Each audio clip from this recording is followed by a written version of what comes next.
Halo, Assalamualaikum warahmatullahi wabarakatuh, sahabat Bawaslu.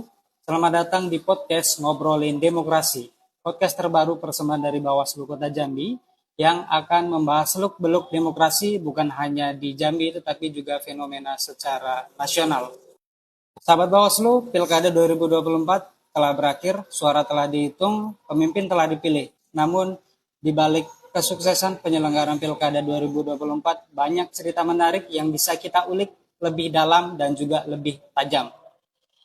Ini merupakan episode perdana dari podcast Ngobrolin Demokrasi Bawaslu Kota Jambi, dan di episode perdana kali ini kita akan membahas salah satu tema yang cukup menarik dan cukup hangat, terutama di Kota Jambi, yakni terkait dengan pelanggaran-pelanggaran yang terjadi di Pilkada 2024. Karena seperti kita ketahui ada beberapa pelanggaran dan juga laporan yang dilakukan oleh peserta pemilu kepada Bawaslu Kota Jambi. Dan untuk membahas tema tersebut, telah hadir bersama kita Koordinator Divisi Penanganan Pelanggaran Data dan Informasi Bawaslu Kota Jambi, Ibu Sinta Febrianingsih. Kita sapa dulu. Halo Ibu Sinta. Ya, halo. Gimana kabarnya hari ini? Alhamdulillah sehat. Sehat ya. Selalu jaga kesehatan terus, Bu. Ya harus, karena meskipun kita non tahapan, kita tetap menjalankan tugas dan amanah menjalankan kegiatan-kegiatan di Bawaslu Kota Jambi ini. Bu Sinta, apa agenda mungkin akhir-akhir ini dari Bawaslu Kota Jambi di masa non tahapan saat ini? Nah, jadi di masa non tahapan ini tentu kita tidak berdiam diri aja. Mungkin kami akan informasikan nih kepada sahabat-sahabat Bawaslu dimanapun berada, khususnya Kota Jambi. Di masa non tahapan ini kita akan melakukan terus expose nih kegiatan-kegiatan yang kita lakukan di masa pilkada kemarin.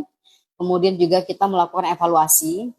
Tentu evaluasi ini penting ya, agar nanti pelaksanaan pengawasan ke depannya akan lebih baik lagi. Seperti itu. Oke.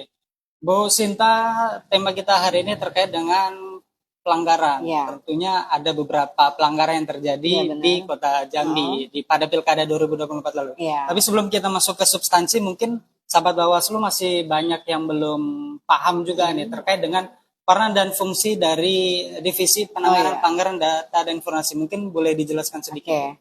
Nah, jadi saya kan mengampu Divisi Penanganan Pelanggaran. Nah, jadi Bawaslu melalui divisi ini memiliki kewenangan untuk menangani pelanggaran yang terjadi di pilkada. Apa aja tuh pelanggarannya? Yang pertama itu pelanggaran kode etik, administrasi, pidana, dan peraturan perundang-undangan lainnya. Jadi ada beberapa jenis pelanggaran. Ada jenis pelanggaran. Jadi kalau kita tangani itu emang harus ada gitu. Kita harus kategorikan ini jenis pelanggaran apa gitu. Baru kita selesaikan atau kita proses sesuai dengan regulasi yang berlaku. Oke. Nah, kalau di Pilkada 2024 kemarin ya, mungkin ada beberapa jenis pelanggaran yang tren terjadi di pelaksanaan Pilkada. Nah, jadi ketika Pilkada kemarin kami itu mendapat laporan, itu ada 6 laporan dengan kategori pelanggaran. Yang pertama itu pelanggaran netralitas ASN ada 1, kemudian pelanggaran administrasi ada 1, pelanggaran kode etik ada 1, dan pelanggaran pidana ada 2. Dan ada 1 laporan yang tidak kami proses karena tidak memenuhi syarat. Oke, berarti totalnya ada 6 ya? Ada 6 laporan. Dan paling banyak 2 tadi terkait dengan pidana.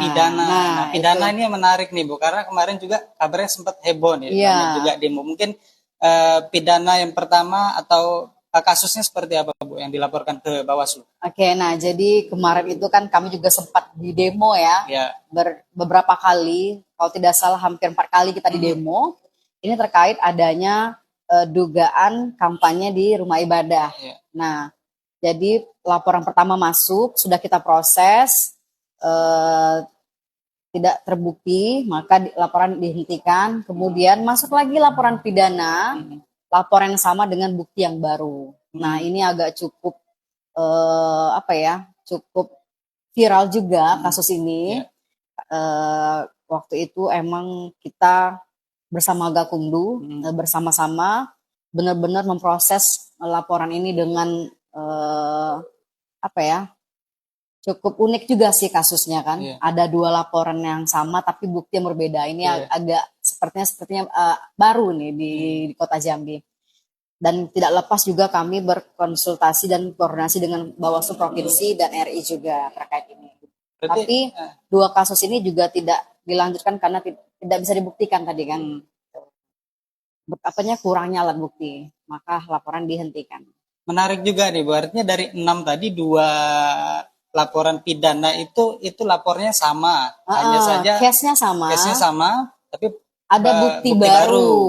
Ketika ada bukti baru, maka mereka membuat laporan baru karena baru diketahui nih dari bukti itu. Jadi kita juga tidak bisa, awalnya kita tidak bisa langsung terima ya. Iya. Kami juga butuh konsultasi dan koordinasi dengan provinsi.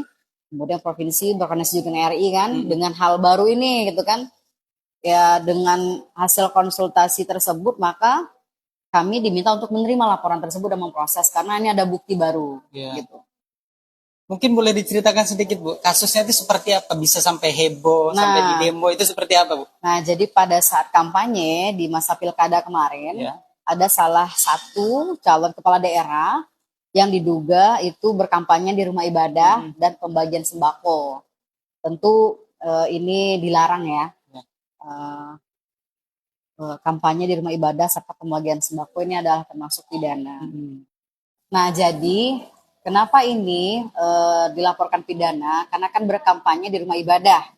Nah, berdasarkan pasal 69 huruf I Jungto pasal 187 pada Undang-Undang Pilkada itu menggunakan tempat ibadah dan tempat pendidikan. Nah, ini termasuk pidana. Oke. Tapi kita sebelum dari penanganan pelanggaran tersebut sempat di demo itu berapa kali sempat di demo? Karena kemarin sempat heboh juga kan? Iya, kita hampir sekitar 5 kali ya Pak. Kali. Setiap hari itu kita di demo. Setiap hari mereka mendesak untuk ini gimana nih? Kenapa kok bisa kalau kepala daerah kampanye di tempat ibadah?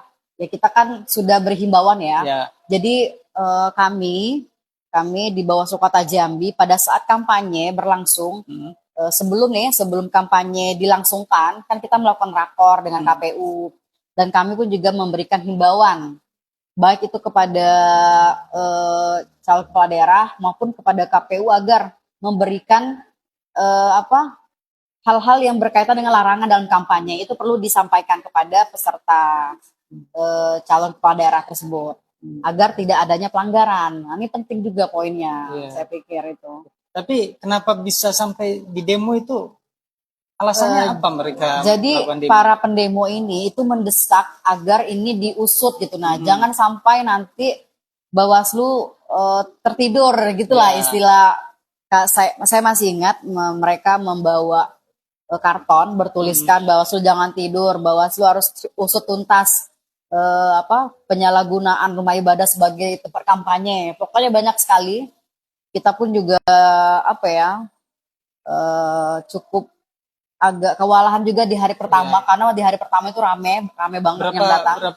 Mungkin puluhan orang. Kemudian kita minta mereka masuk, kita ajak bicara, diskusi, bertukar pikiran dan kita tanya nih maunya apa kan seperti itu. Berarti Bu Sinta sempat menghadapi mereka juga. Iya, saya menghadapi mereka setiap hari. Selama 5 hari. Iya, kita hadapi semua sama-sama. Iya, tapi dari hasil demo tersebut kita tidak lanjuti. Iya, kita tetap dong, harus kita lanjuti dong. Tetap kita harus proses, baik itu laporan maupun temuan yang masuk di Bawaslu Kota Jambi. Tidak mungkin kita kita biarkan, nggak mungkin. Tapi dari 2 laporan yang sama ini hasil akhirnya seperti apa, Bu, dari penyelidikan Bawaslu? Nah, jadi kami kan bersama Gakumdu ya. Kalau urusan pidana, kami bersama anggota Sentra Penegakan Hukum Terpadu yang terdiri dari Bawaslu, Kepolisian, dan Kejaksaan, sama-sama membahas terkait kasus yang masuk ini, laporan pidana ini. Maka hasil yang seperti kami sampaikan di press release kami juga disampaikan di media online kami, bahwa karena kurangnya alat bukti maka laporan ini dihentikan. Tapi untuk penanganannya kita sudah sesuai dengan kalau penanganan kita sesuai dengan peraturan yang berlaku 3+2. Kami pakai itu kan waktu penanganannya sesuai. Tapi memang karena kurangnya alat bukti sehingga tidak bisa diproses. Iya, tidak bisa. Hasil pembahasan bersama Gakumdu. Oke, itu tadi terkait dengan pidana, tapi ada beberapa jenis pelanggaran lainnya yang dilaporkan Iya, Bawaslu, ada pelanggaran kode etik. Nah, kalau iya, kode etik ini kan terkait dengan penyelenggara. iya, Nah, kalau kinerja. prosesnya sendiri seperti apa, Bu? Kalau untuk proses kode etik tentu kami dapatkan yang laporannya masuk ke Bawaslu Kota Jambi karena yang dilaporkan ini adalah penyelenggara di tubuh Komisi Pemilihan Umum, maka kami lakukan rekomendasi kepada KPU. Nah, rekomendasi kepada KPU nantilah KPU yang akan menindaklanjuti seperti apa. Ya, oke. Nah, yang menarik juga tadi ada laporan terkait dengan netralitas ASN. Iya. Berarti ini kan salah satu poin penting juga dalam setiap penyelenggara pemilu bahwa ASN itu memang harus netral, Iya, tidak boleh benar. berpihak. Nah, ini laporannya seperti apa? Siapa yang dilaporkan? Ya, kemarin itu ketika pilkada ada salah satu ASN yang dilaporkan karena menghadiri kegiatan yang ada calon kepala daerahnya.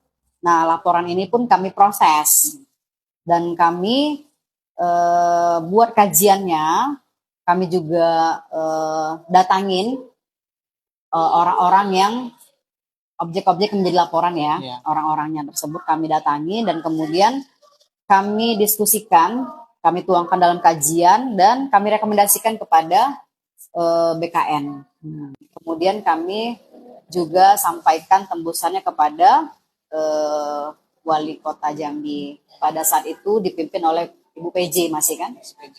Kami tembusan kepada PJ Wali Kota Jambi. Jadi itu bentuknya rekomendasi ya Iya, kepada BKN untuk ditindaklanjuti hasil temuan dari Bawaslu. Benar. Oke, ini tadi terkait dengan laporan, ada 6 laporan yang kita terima dari masyarakat. Nah, kalau dari mungkin penelusuran sendiri atau hasil dari temuan langsung dari Bawaslu sendiri ada nggak, Bu? Nah, kalau untuk temuan dari Bawaslu itu ketika hasil pengawasan langsung dilakukan oleh jajaran pengawas pemilu ya. Kemarin kami melakukan pengawasan pada saat penghitung. Nah, sana kami melihat ada hal-hal yang secara administrasi itu tidak benar, maka kami menyampaikan rekomendasi kepada KPU untuk dilakukan perbaikan. Iya, dilakukan perbaikan. Oke. Nah, kalau dari Bawaslu Kota Jambi sendiri nih, bagaimana memastikan proses penanganan pelanggaran berjalan objektif, transparan, dan sesuai dengan prosedur hukum ini? Nah, jadi kalau kita ya bicara bagaimana sih proses pelanggaran ini agar benar-benar dilakukan sesuai dengan prosedur yang ada, ya kita kembali kepada regulasi berlaku gitu nah. Jadi kita benar-benar kembali kepada regulasi, benar-benar harus melakukan kajian yang emang dalam, kemudian juga dilakukanlah entah itu penelusuran atau kita meminta mereka untuk hadir ya, untuk menyampaikan keterangan terhadap apa yang menjadi objek pelanggaran seperti itu. Oke, kalau dibandingkan dengan pemilu atau pilkada sebelumnya, di pilkada 2024 mungkin keterlibatan masyarakat dalam melaporkan pelanggaran ke Bawaslu meningkat atau justru partisipasinya menurun itu? Nah, kalau dibanding dengan pemilu ya, emang ketika pilkada sih lebih tinggi tingkat masyarakat untuk melaporkan pelanggaran gitu. Artinya masyarakat itu di saat pemilu lebih aware atau lebih pada saat pilkada mereka lebih pada saat pilkada mereka lebih benar-benar sadar ini perlu dilaporkan nih ke Bawaslu, ini perlu diproses nih gitu. Nah, ini sebenarnya menjadi tantangan dari kita juga ini, bagaimana meningkatkan kesadaran masyarakat untuk ikut melakukan, mungkin untuk melaporkan pelanggaran jika terjadi, jika mereka melihat jika mereka mendapati adanya pelanggaran kan, ketika mereka benar-benar atau mereka sebenarnya pelaku pelanggaran itu sendiri. Mungkin Bu, ini jadi refleksi kita sih, apa dari semua proses yang dilalui dari laporan